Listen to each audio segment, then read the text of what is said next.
But this whole thing, it's just a symptom of a larger problem. There's a growing anti-intellectual strain in this country. It may be the beginning of the end of our informed democracy. Of course, in a free society, you can and should think whatever you want. And if you want to think the world is flat, go right ahead. The earth isn't flat. And by the way, this is called gravity.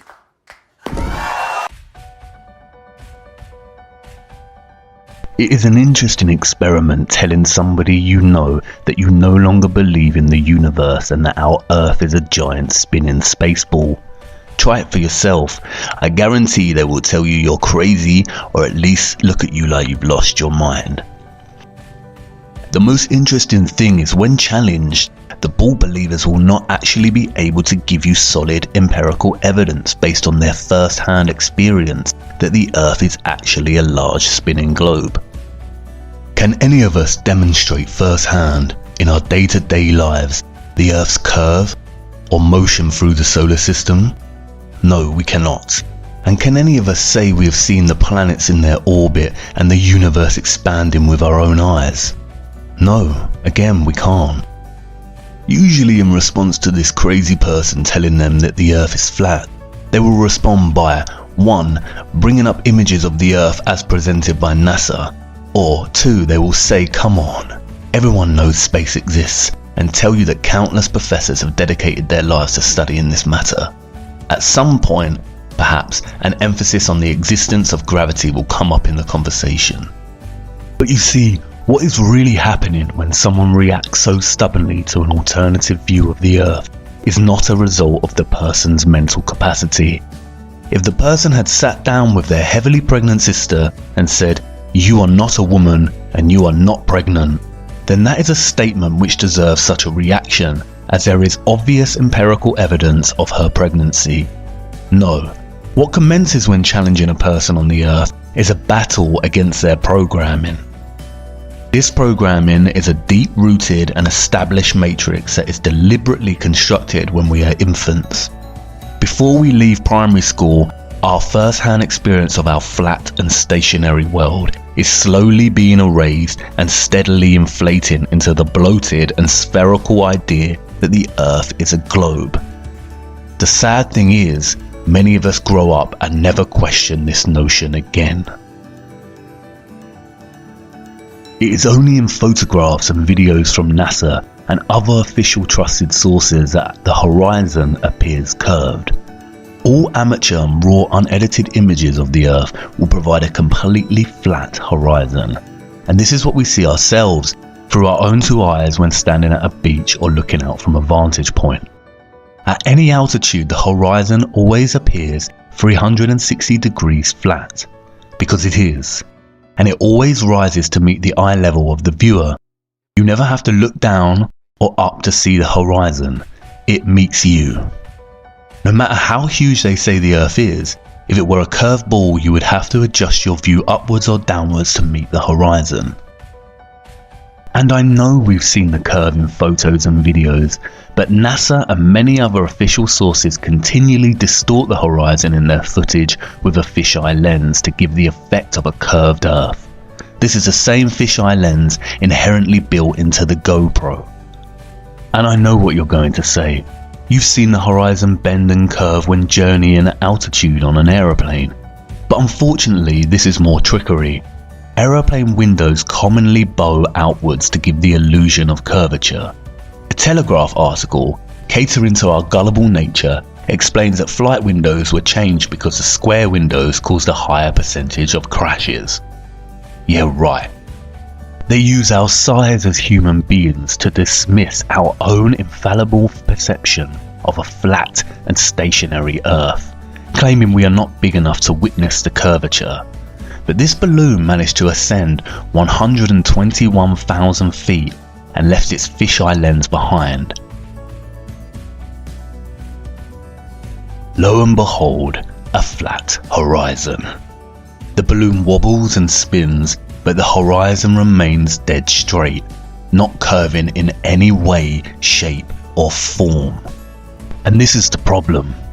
For centuries, our ancestors used their own judgment and relied on their own natural-born senses to discern that the Earth was flat. And although some had dabbled in theories of the Earth's potential curvature, it wasn't until the early modern period, with voyagers like Christopher Columbus, that the heliocentric globe model became dominant and humans forever sacrificed the knowledge of their own senses. And the heliocentric model is so blatantly flawed and nonsensical that it's astonishing that it even gained traction. Take the water bordering our horizon, for instance. It is the natural physics of water to find and maintain a level, and it just so happens that that level is flat. If Earth was a spherical ball, water would not maintain such consistent flat levels. We are used to water doing this and this, but we have never in all our lives on Earth witnessed with our own eyes water do this. Water does not bend. It's not called sea level for nothing, you know. And if water did not always find a flat level, then why would we use tools such as this to achieve accuracy? Again, water does not bend. Rivers, for instance, always run down to sea level. If Earth was a rotating ball, then inevitably many rivers on Earth would at some point in their journey have to flow uphill. As Eric DeBay points out, the Mississippi is 3,000 miles long, which means it would need to run uphill for 11 miles on a globular Earth. He also points out that a portion of the Nile runs for 1,000 miles with a fall of only 1 foot. Again, if the Earth was a spherical ball, this would be impossible. The scientist magicians of our world claim that the Earth is 25,000 miles in circumference. But spherical trigonometry dictates that the surface of all standing water must curve downward at 8 inches per mile, multiplied by the square of the distance. That means that a 20-mile stretch of water would dip 66.68 feet on either side of its central peak. Every time scientists have tried to find these dips and bends, however, water always proves to be completely level and flat. There's a growing anti-intellectual strain in this country. When building railway tracks, roads and bridges, architects and engineers never account for any curvature. Engineer W. Winkler was published in the Earth Review regarding the Earth's supposed curvature, stating, "As an engineer of many years' standing, I saw that this absurd allowance is only permitted in school books. No engineer would dream of allowing anything of the kind. I have projected many miles of railways and many more of canals, and the allowance has not even been thought of, much less allowed for. This allowance for curvature means this, that it is 8 inches for the first mile of a canal, and increasing at a ratio by the square of the distance in miles. Thus a small navigable canal for boats, say 30 miles long, will have, by the above rule, an allowance for curvature of 600 feet. Think of that, and then please credit engineers as not being quite such fools. Nothing of the sort is allowed. We no more think of allowing 600 feet for a line of 30 miles of railway or canal than of wasting our time trying to square the circle." There's a growing anti-intellectual strain in this country. If the Earth was actually a globe, spinning at a mind-numbing 1,000 miles per hour, how is it that we do not feel its motion? There is not a single person on Earth that can testify to feeling the Earth's alleged spin. We feel the motion when travelling in a car, train, boat, plane, and can experience motion sickness. The scientist magicians will tell you that we do not feel the Earth spin because it is spinning at a constant speed. They often use the analogy of a train ride. We only feel that we are moving when the train changes speed. This analogy, however, falls apart when you consider that in the heliocentric model, the Earth is not an enclosed system, but it is an open environment with its own drastically changing weather. If you were sitting on top of the train moving at a constant speed and not inside it, you would certainly feel the motion. Furthermore, they also contradict themselves. In a 2016 article titled "NASA Study Solves 2 Mysteries About Wobbling Earth," they state that the Earth does not always spin on an axis. Instead, it wobbles irregularly over time, and that the direction has changed drastically due to changes in water mass on Earth. It's weird that no one has felt this. Which one is it, NASA? The stealthy, unnoticeable spin, or irregular movement patterns and wobbles? The whole notion of a spinning globe becomes absurd when you consider this. If the Earth was actually rotating, then helicopters and balloons would only need to hover over the surface and wait for their destination to come to them. Similarly, if it were a curved spaceball, then aeroplane pilots would constantly need to readjust their altitude downwards so they did not continue straight and start heading out to space. They would have to descend 2,777 feet, or over half a mile, every single minute. This of course is not the case, and pilots are never instructed or taught this mechanism of flight. And what does a real pilot have to say about it? Oh, okay. Am I allowed to say hi?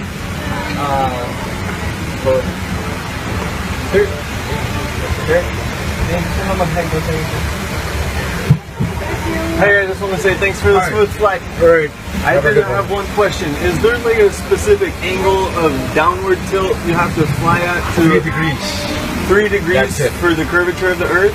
Oh, for the Earth? Because No, we just fly over the troposphere. really. But Yeah. do you have to keep like kind of going down because? No, we actually have to nose up. It flies. Yeah. Really? Because I was reading some stuff on the flat Earth that made a lot of sense. Have you looked into it? This one? Sorry. I was reading a lot of stuff on the flat Earth. Okay, yeah. True. It's true? Yep. Okay, Yeah. alright, cool. All Hey, right. God bless, brother. Alright, have a good one. You too. Crack on. I just got one question to ask. Flat or a ball? Flat or a ball? What's that? Well, I never feel as breaking round. If we live on a ball, surely we'd have to fly around it. Yeah, it feels like flat or a ball. Flat, not a ball. I think it's flat. Yeah, me too. Pretty flat to me. It certainly does, doesn't it? And you've got that flight instrument down there to keep it flat. Gravity exists. Gravity is an unproven theory. No, it's not. Let's rock and roll. Cheers, fellas. Thank you very much for the. Can I ask the pilots one question? The first officer is here. Do you mind? He's got a question for you. Hello, mate. How are you? Yeah, good.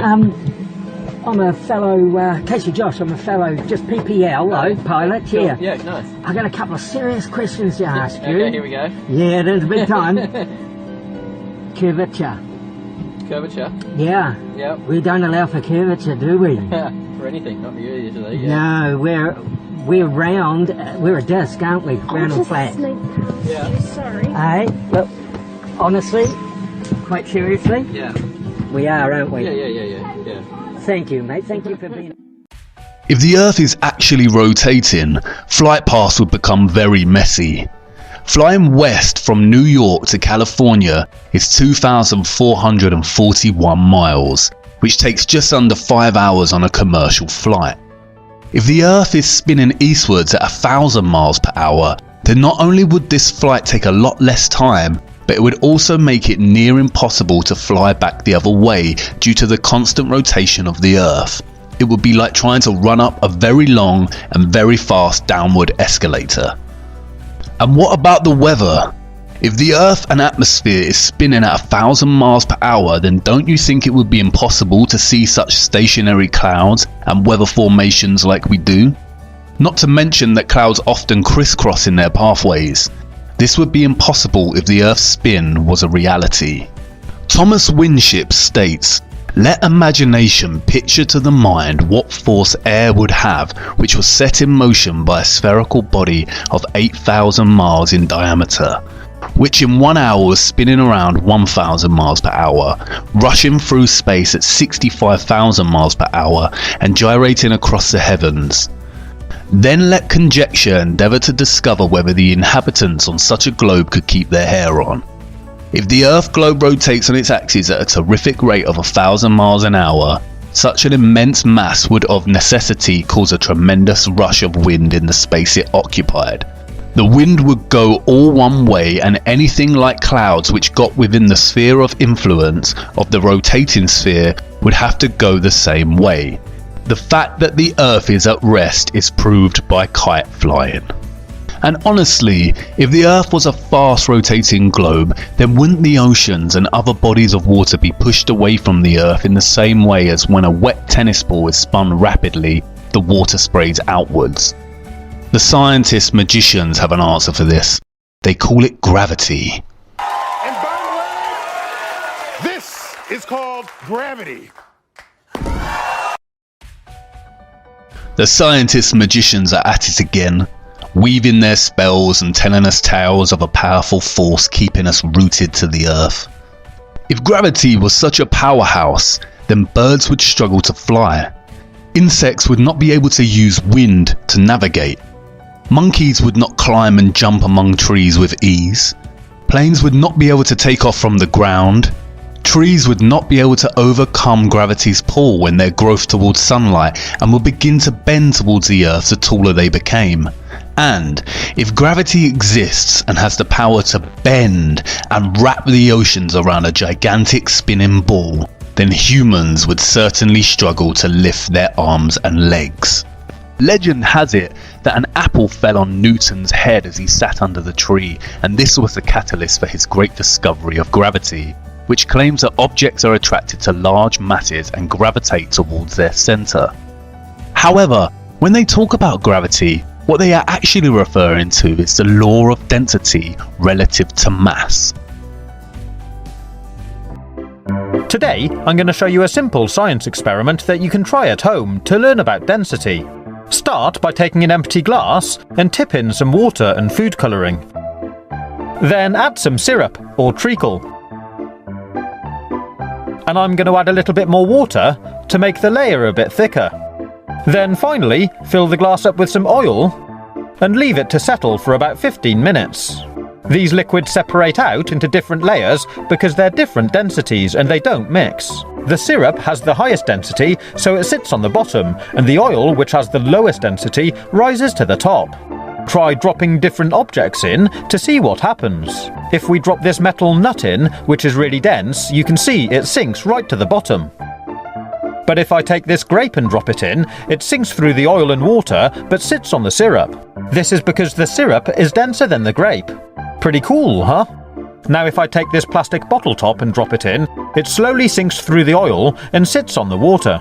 And finally, if I take this piece of sponge and drop it in, it sits on top.